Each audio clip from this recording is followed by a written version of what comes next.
Hello students, welcome to Edify JNEET Pragyan batch. So like I have started class 11 classes. The first class I have discussed about the characteristics of living beings. मतलब living world we have started. Okay. So today we are going to complete that part. Like two part I have discussed.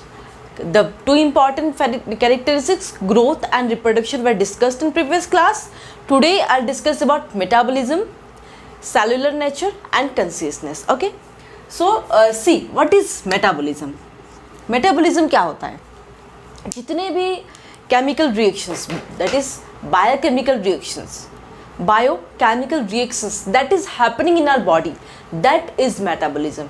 Because see, simultaneously there are more than 1000 reactions that is going on inside our body. Okay, like respiration, digestion, excretion, blood pumping, everything is going on simultaneously. ऐसा नहीं कि एक होगा तो हम रुकते हैं फिर दूसरा होगा, नहीं, सब साइमल्टेनियसली हमारे बॉडी में होते हैं और उसी को मेटाबॉलिज्म कहते हैं. It's a common term that is known as metabolism. So write the definition of metabolism: all the biochemical reactions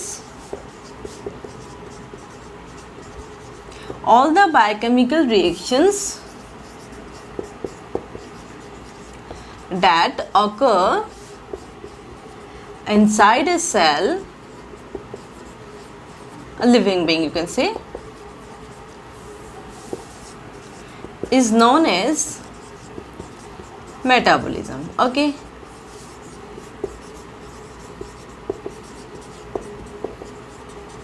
Done. So this is the definition of metabolism. Now you have to know there are two types of reactions that are going, that is metabolism. Two types होते हैं. क्या होते हैं? एक होता है anabolism and the other is catabolism. ठीक है. anabolism and catabolism. anabolism क्या होता है? डेफिनेशन है इसका: smaller particles will join together to form large particle. छोटे छोटे पार्टिकल्स जो है वो जॉइन होंगे. हमारी बॉडी में बहुत सारे साइजेस के होते हैं, बड़े होते हैं, छोटे होते हैं. तो छोटे से छोटे जब मिलेंगे, जॉइन होंगे, तो बिग पार्टिकल होंगे and that is known as anabolism. Catabolism क्या होगा? जब larger particles break down into smaller particles, उसको क्या करेंगे? कैटाबॉलिज्म. ओके. तो let's write the definition of anabolism and catabolism. Definition अगर आप पढ़ोगे और समझ के पढ़ोगे तो अच्छे से याद रहेगा. सो सी anabolism. Okay.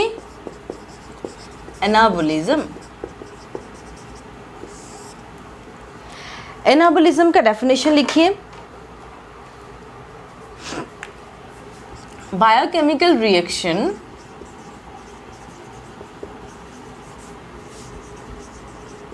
in which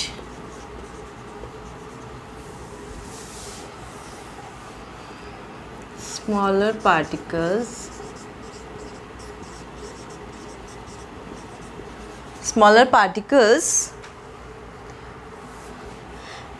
construct मतलब जुड़ना into larger particles. Okay.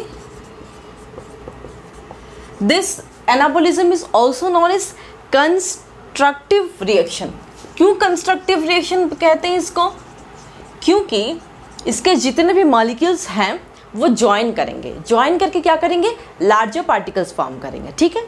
So this is the definition of anabolism. Right the example बहुत कॉमन एग्जाम्पल हम आपको बता रहे हैं. Like amino acids is very important for our body. Amino acids when combined with another amino acid, this is the short form of acid. Okay, then it will form protein. Okay, that's it. So this is all about anabolism. There are more important reaction like photosynthesis में क्या होता है?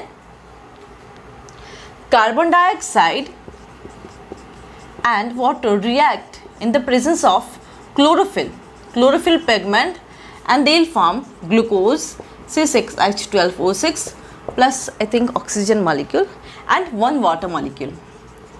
Okay, so this is the reaction this reaction is carried in plants. जो plants photosynthesis करते हैं ना, photosynthesis बहुत common reaction है. तो प्लांट ये रिएक्शन फॉलो करते हैं. Photosynthesis happens in case of plant. और ये जो है amino acid plus amino acid combines to form protein. Amino acid जो है स्मॉलर पार्टिकल है और प्रोटीन जो है this is larger particle. Okay, according to the definition that is anabolism, दो स्मॉल पार्टिकल्स ज्वाइन करके बड़े पार्टिकल होते हैं. जब ये दो छोटे हैं तो बड़े पार्टिकल प्रोटीन होगा. Okay, so this is all about anabolism. Now will see catabolism. Okay,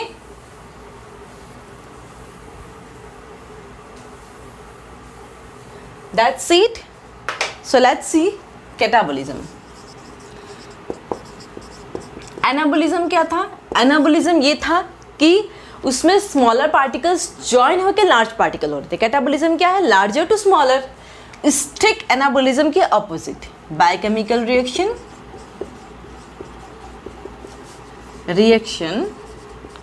in which larger particles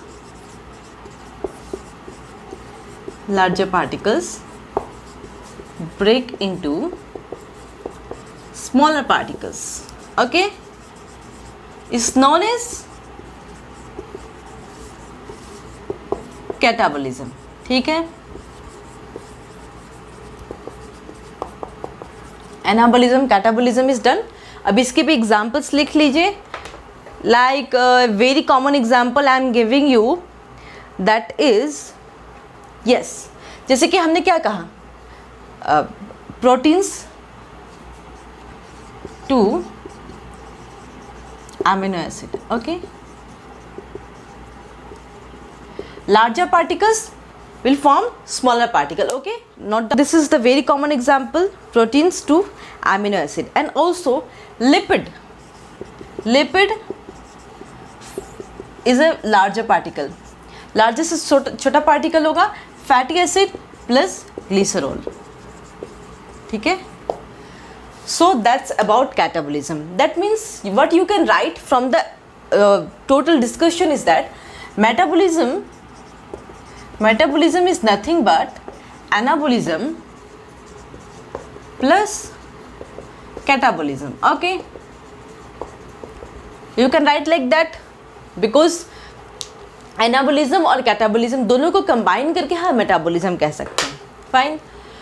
और एक चीज़ आपको बताना है ये कि सी इन व्हाट हैपेंस, ये this is observe in case of living sales.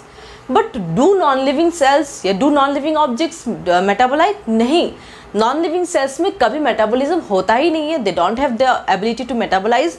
So what you we can say is that metabolism, from the total discussion, a conclusion can be done. Metabolism is the characteristic feature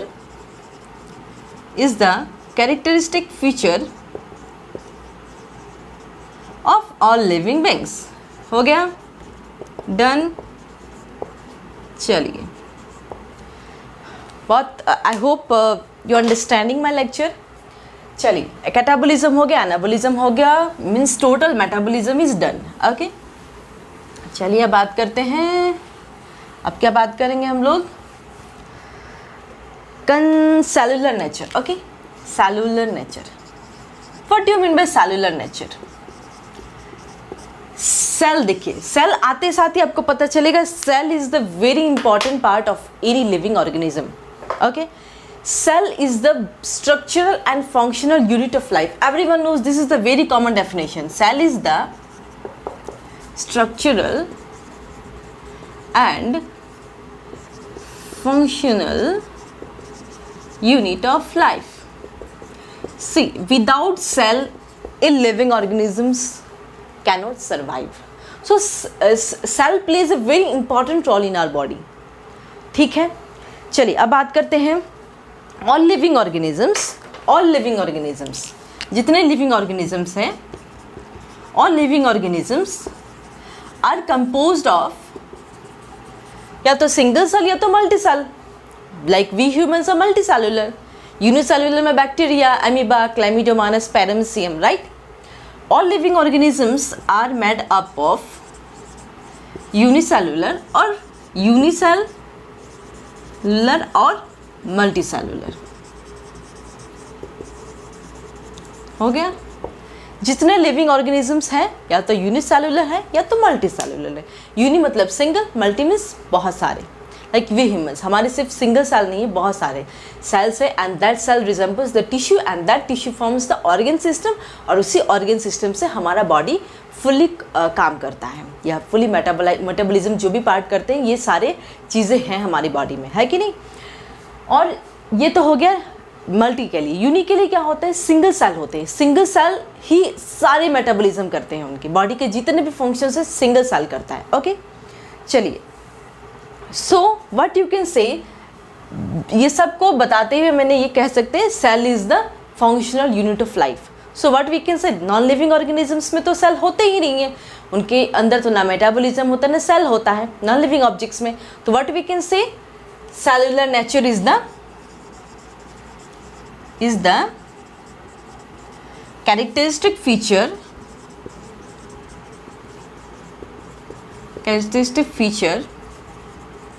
of all living organisms। सही है, हो गया, done.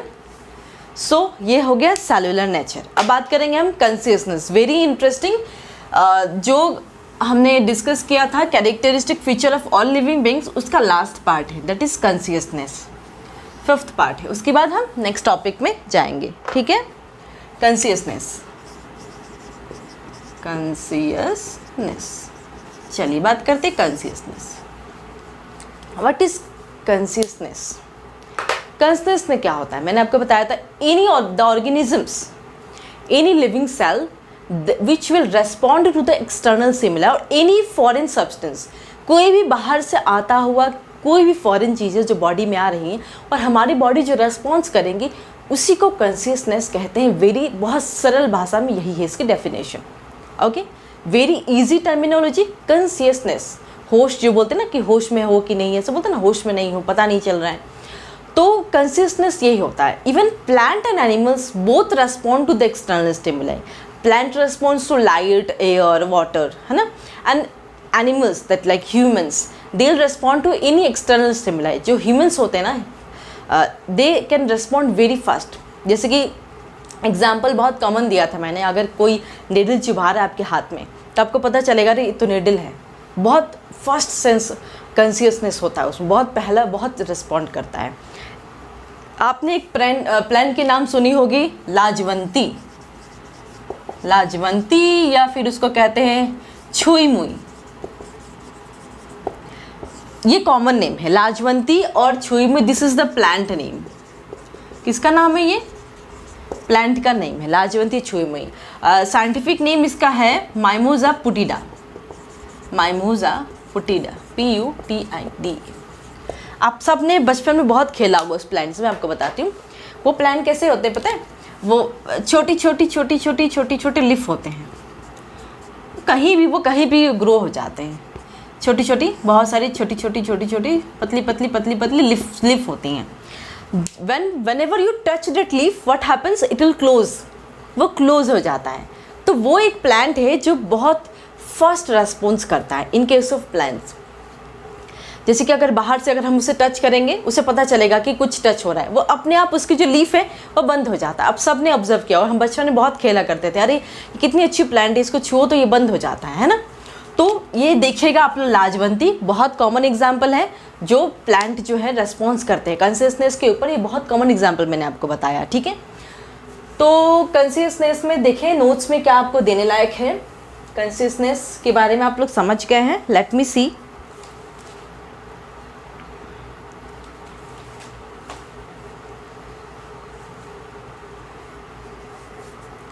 सो consciousness के बारे में 2-3 line आप लिख लीजिए ताकि आपको याद रहे। To sense the environment and respond to it.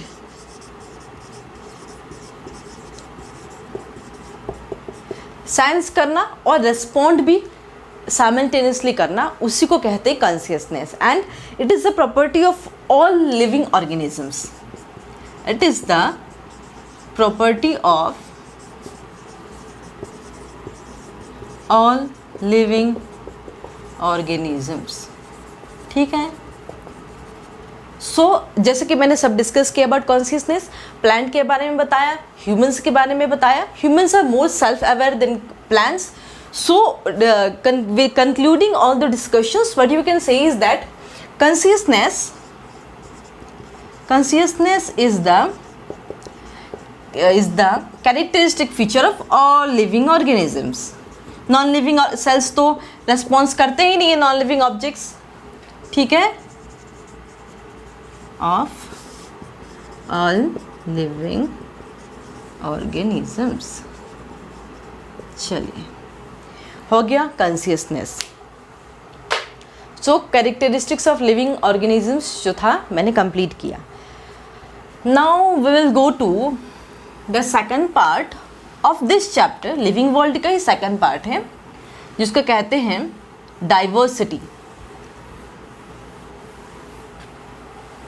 Okay, जिसको क्या कहते हैं? डाइवर्सिटी इन लिविंग वर्ल्ड, जो आपका सेकंड पार्ट है एनसीईआरटी में, that I am explaining to you all. चलिए, diversity in living world.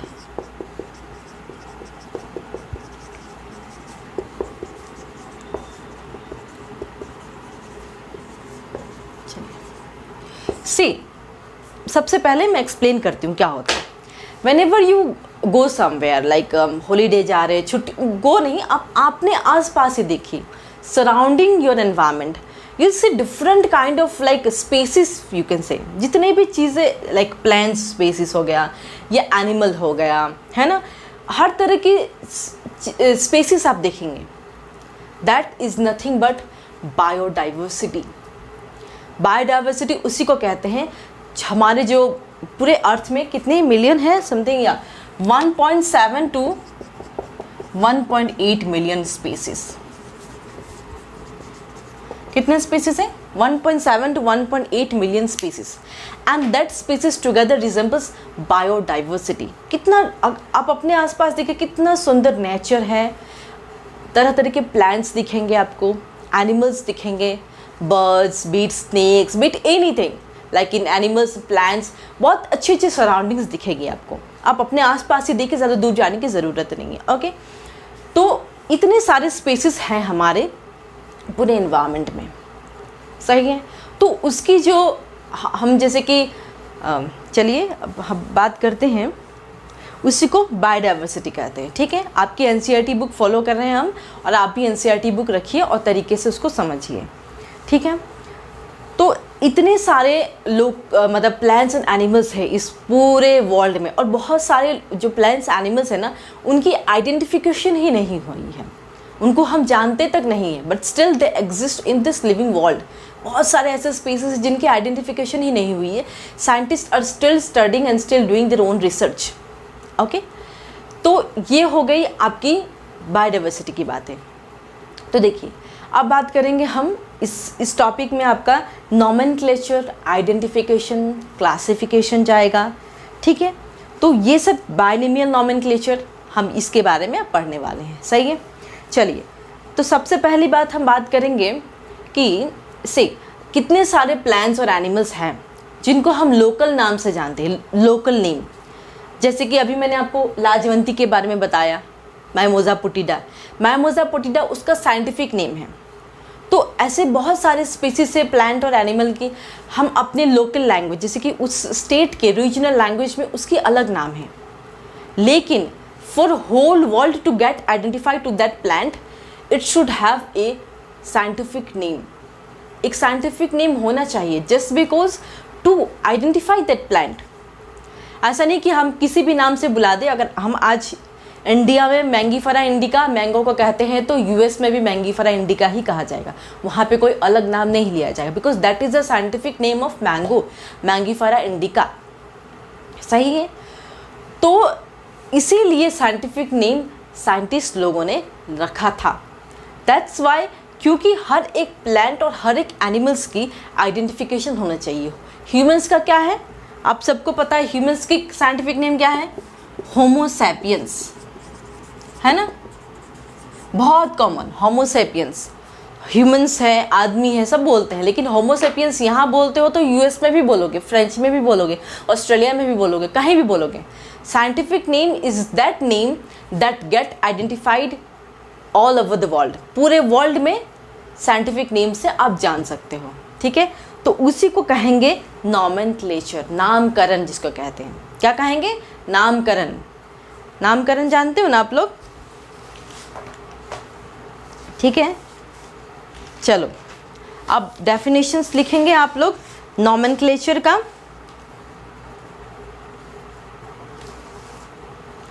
nomenclature of organisms, okay, चलो। what is nomenclature? basically naming of that species in order to get identify to the whole world, उसी को कहेंगे nomenclature, ठीक है। nomenclature उसी को कहेंगे। अब डेफिनेशन लिखिए।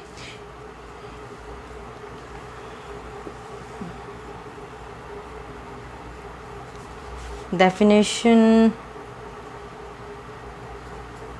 okay, to standardize the naming of living organism,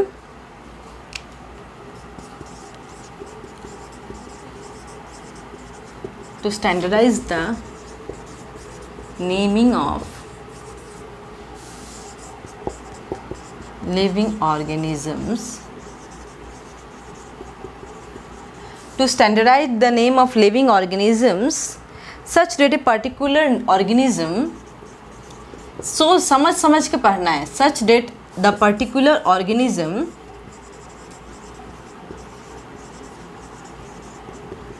is known by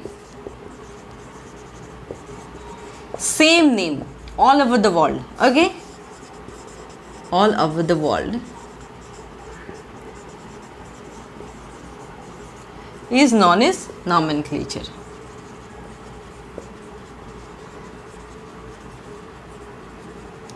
तो एक बार क्वेश्चन आता है अबाउट नॉमेनक्लेचर। नॉमेनक्लेचर की डेफिनेशन आप एनसीईआरटी बुक को बहुत तरीके से दिया हुआ है। नॉमेनक्लेचर का मतलब नामकरण, बहुत सिंपल टर्म में क्या नामकरण होना चाहिए किसी भी प्लांट एनिमल का, so that can be recognise all over the world, okay. चलो अब बात करते हैं identification.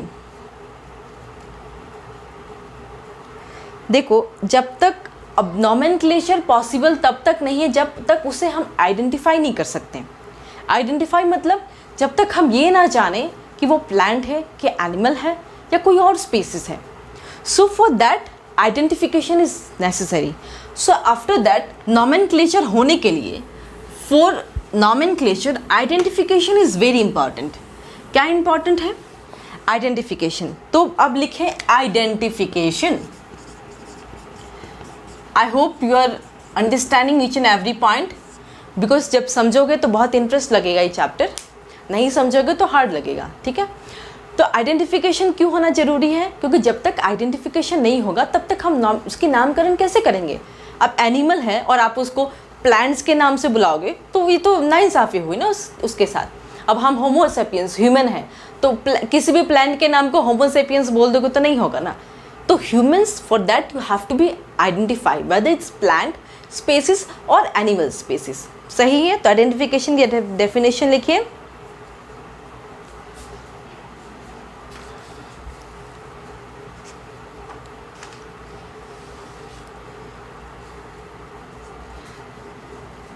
Organisms given particular place, physical and biological identification. Okay, nomenclature is only possible. Nomenclature is only possible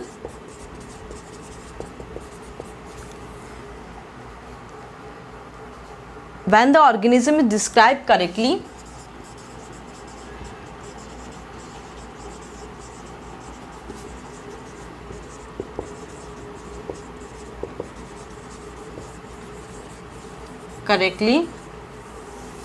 and we know to what organism the name is, and we know to what the organism name is। उसमें हमें क्या पता चलेगा? With help of identification उस organism का नाम पता चलेगा कि उस ऑर्गेनिज्म का नाम क्या है, तभी हम आगे उसके नामकरण कर सकते हैं। ठीक है, identification is done. Okay, next will go for, चलो क्लासिफिकेशन क्या होता है। चलो हो गया, आइडेंटिफिकेशन तक हो गया। क्लासिफिकेशन क्या होता है? क्लासिफिकेशन में अब हम सारे ऑर्गेनिजम्स को क्लासिफाई करना होगा ना। अब पहले तो हमने आइडेंटिफाई कर लिया कि प्लांट है कि एनिमल है, उसका नामकरण किए, उसके बाद हम क्लासिफाई करेंगे। तो हम एक डिफरेंस बताते हैं आपको, जैसे कि आइडेंटिफिकेशन, क्लासिफिकेशन और नॉमेनक्लेचर में एक कॉमन डिफरेंस बताते हैं आपको। तो वो डिफरेंस आपको तरीके से अपने कॉपी में लिखना पड़ेगा, सही है, ताकि आपके लिए इजी हो जाए, है ना। ओके, चलो आइडेंटिफिकेशन, तब नॉमेनक्लेचर आता है, देन क्लासिफिकेशन आता है। चलिए अब हम बात करेंगे इन तीनों के इंपॉर्टेंट पॉइंट्स बता के, ताकि इजी हो जाए आपके लिए याद करने के लिए। Organism is given particular place, किस जगह से उस ऑर्गेनिज्म को लिया गया है, उसकी physical and biological identification. Biologically वो प्लांट है कि क्या, कौन से स्पेसिस है, उसकी बायोलॉजिकल आइडेंटिफिकेशन होना बहुत ज़रूरी है। ठीक है, तो इसका होगा organism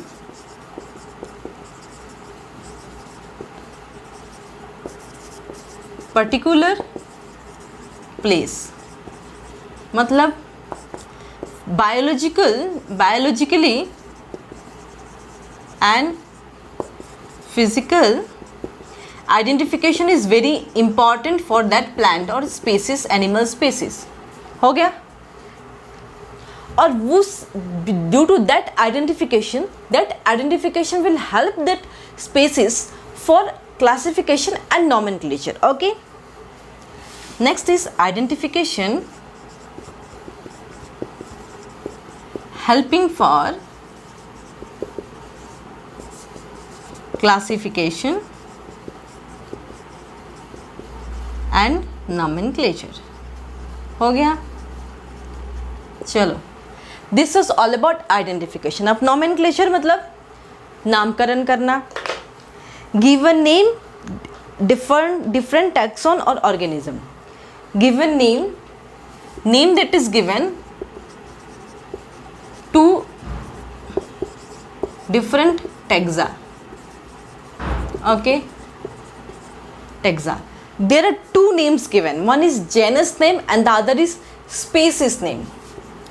One is genus and the other is species. Okay, suppose example you can say like Mangifera indica,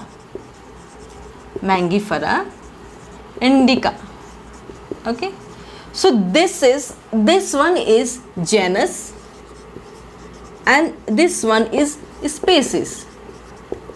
So ये जो like genus और species टू डिफरेंट इसमें लिखे हम साइंटिफिक नेम, इसको ये क्या होगा, this is known as scientific name. और कॉमन नेम क्या होगा, mango. Scientific name is Mangifera indica, genus है, ये स्पेसिस है। तो इसी को क्या कहेंगे, बाइनोमियल नॉमेनक्लेचर। किसने दिया था बाइनोमियल नॉमेनक्लेचर, किसने दिया था, कैरोलस लिनियस। हाँ, कैरोलस लिनियस किसने दिया था, ये हमेशा आता है एग्जाम में, Carolus Linnaeus. Who gave the term binomial nomenclature, Carolus Linnaeus, binomial nomenclature. हो गया, डन अबाउट नॉमेनक्लेचर। अब आते हैं classification. Classification, organism divided under categories और सब कैटेगरीज बेस्ड ऑन सिमिलर और डिसिमिलर कैरेक्टर्स। तो क्या होगा, ऑर्गेनिज्म डिवाइडेड अंडर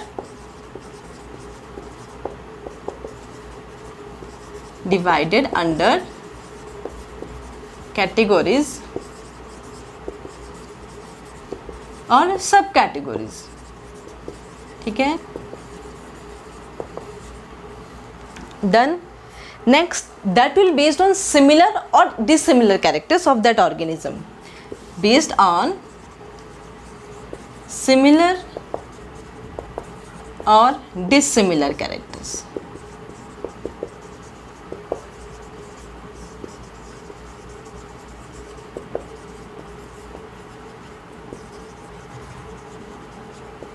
हो गया, सही है. चलो, now what I'll give is you have to know what is the rules for naming binomial nomenclature because question always comes from there. चलिए, identification, nomenclature, classification is clear. Now we'll go to rules for naming binomial nomenclature. There are certain rules which you have to follow while you are going to write any scientific name. Rules for naming binomial nomenclature. Rules for naming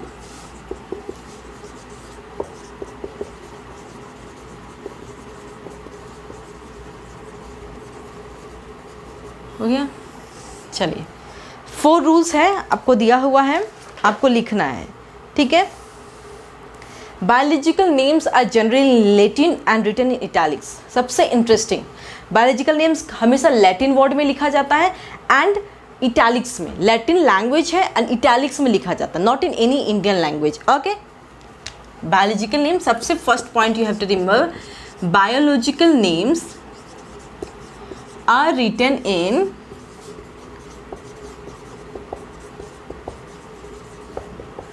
Latin language है, like French होता है, Russian होता है, and written in italics.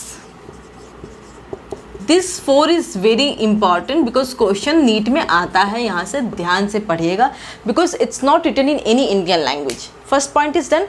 Second is the first word in that biological name represents a genus name and the second one is species name. Second point is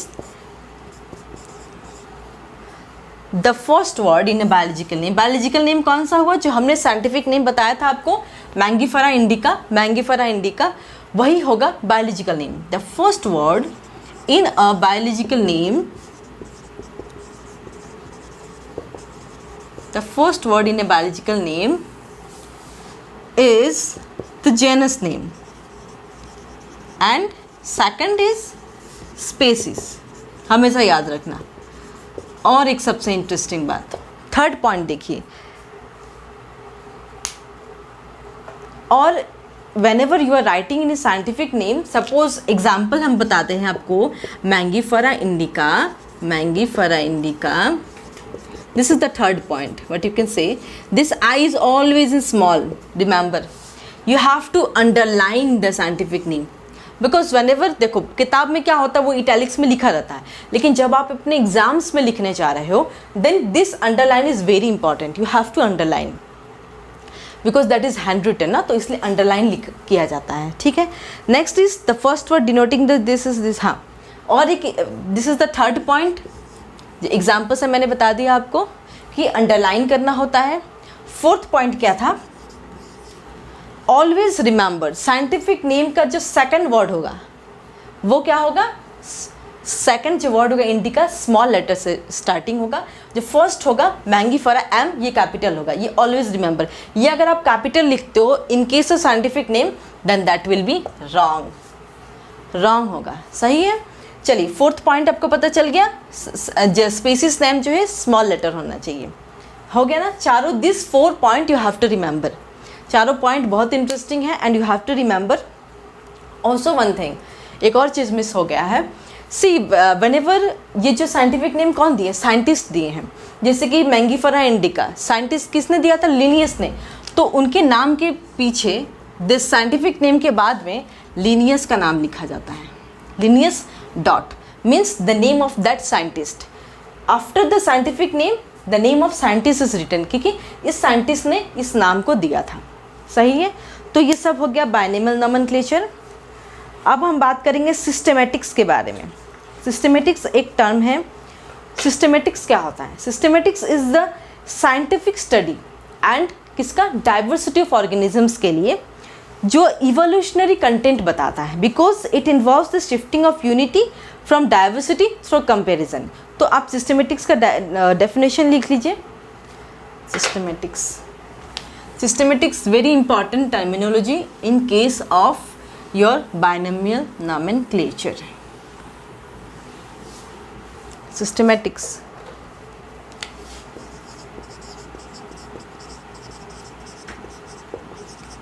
Systematics very important.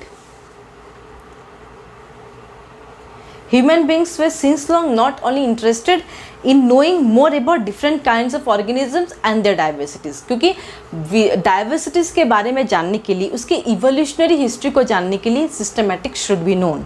Okay, so उसी branch को क्या कहते हैं? Systematics कहते हैं. सही है, मतलब systematic organisms, that is arrangement of organism. इसमें क्या होता है? आइडेंटिफिकेशन होता है, नॉमेनक्लेचर होता है, क्लासिफिकेशन होता है और डिस्क्रिप्शन. 4 इंपॉर्टेंट पार्ट होते हैं इसमें. आइडेंटिफिकेशन होता है, आइडेंटिफिकेशन, नॉमेनक्लेचर, एक चीज़ ऐड हो जाता है इसमें, identification, nomenclature, classification and description. ये 4 चीज़ ऐड होता है इसमें. लेकिन टैक्सोनॉमी में क्या होता है? उसमें सिर्फ आइडेंटिफिकेशन, क्लासिफिकेशन और नॉमेनक्लेचर, इन तीनों को टैक्सोनॉमी कहते हैं. हो गया, डन. सो ये तो हो गया. नेक्स्ट इज यस, और भी इंटरेस्टिंग चीज़ आपके एनसीईआरटी में है, जैसे कि how to name the individuals, जैसे कि ICZN and ICBN, ICBN and ICZN. International code for botanical nomenclature, international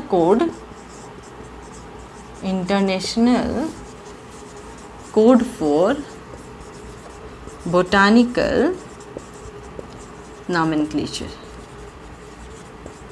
ठीक है, और ये है इंटरनेशनल कोड, एग्जाम्स में आता है तो इसको ध्यान से पढ़ना आप लोग. International code for zoological nomenclature. These 2 books were written by scientists.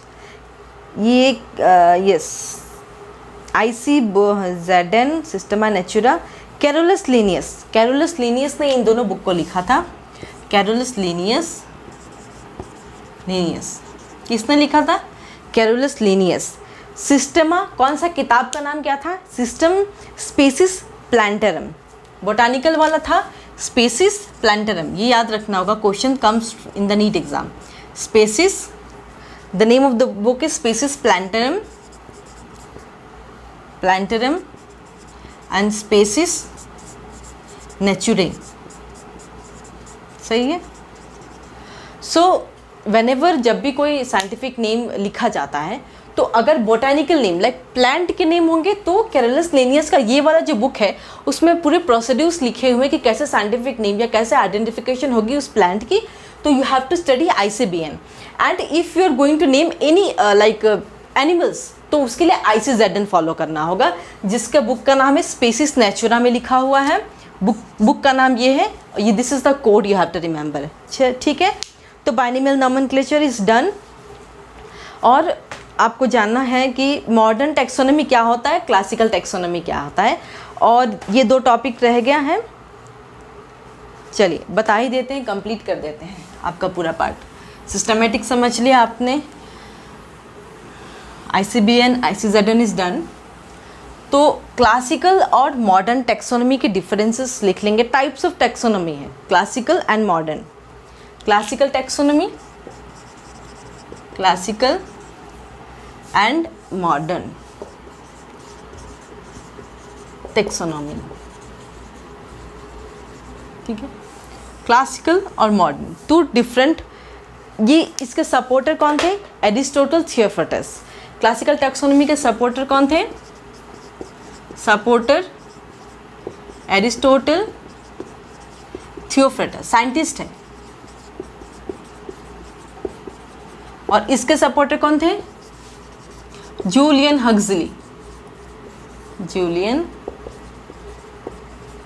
See, if something is not mentioned in your NCERT book, I am giving something extra because questions जहाँ से NCERT में नीट एग्जाम्स आता है वो भी हमें follow करना होगा, साथ ही में NCERT को पढ़ाते हुए ना.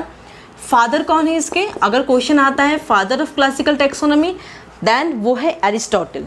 ठीक है, एरिस्टोटल, रिमेंबर दिस। और इसके फादर कौन है? मॉडर्न के Linnaeus.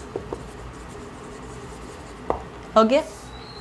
Next is classical taxonomy किस पे बेस्ड है? Based on external and internal structure, like evolutionary भी होगा और मॉर्फोलॉजिकल। मॉर्फोलॉजी बाहर से कैसा उसका स्ट्रक्चर है।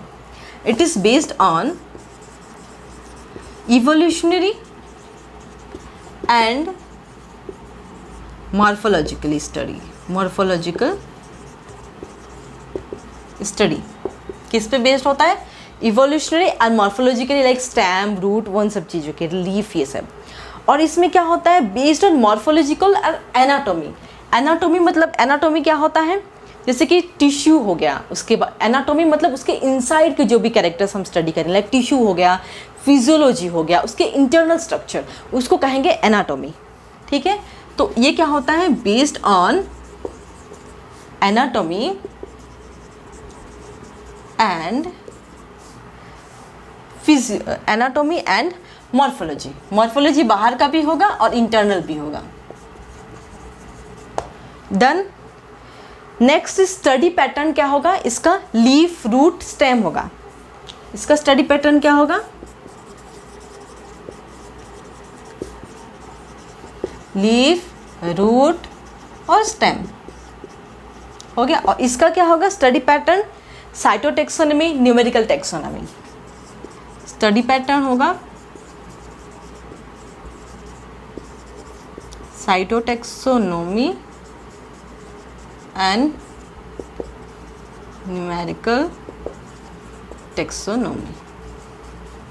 चलो, this is the very interesting definition about classical और मॉडर्न टैक्सोनॉमी। और एक चीज़ आप जान लीजिएगा, लाइक ट्राइनोमियल नॉमेनक्लेचर 2 होते हैं।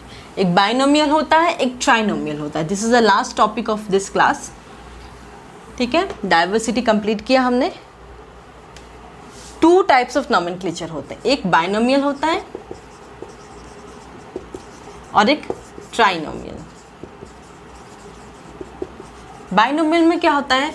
जेनस और स्पेसिस, 2 नाम होते हैं। और ट्राइनोमियल में क्या होता है? जेनस होता है, स्पेसिस होता है, सब स्पेसिस होते हैं। 3 नाम होते हैं। एक होता है जेनस, एक होता है स्पेसिस, एक होता है सब स्पेसिस। ठीक है, अब आपको याद रखना बाइनोमियल नोमेनक्लेचर किसने दिया? Carolus Linnaeus. और ट्राइनोमियल किसने दिया था? साइंटिस्ट का नाम याद रखना होगा, नेम ऑफ द साइंटिस्ट। कौन थे? Huxley and Strickland. Huxley and Strickland, STRICTLAND। Huxley and Strickland. और इनका कौन दिया था? Carolus Linnaeus. हो गया। So this are the information you have to remember. So like today I have completed binomial nomenclature. Rules for naming nomenclature is very important. वो याद रखिएगा आप लोग. इवन बोर्ड एग्जाम्स के लिए चाहिए या नीट एग्जाम्स के लिए चाहिए, दोनों के लिए इंटरेस्टिंग है, इंपॉर्टेंट है. टेक्सोनॉमी के बारे में आपने देखा, क्लासिफिकेशन, आइडेंटिफिकेशन, फिर बायोडाइवर्सिटी मैंने बताया आपको, फिर कैरेक्टरिस्टिक ऑफ लिविंग बीइंग सारे कंप्लीट हो गए till consciousness. Okay, so we'll meet up in the next class. So with this I'll conclude my class today. Thank you so much.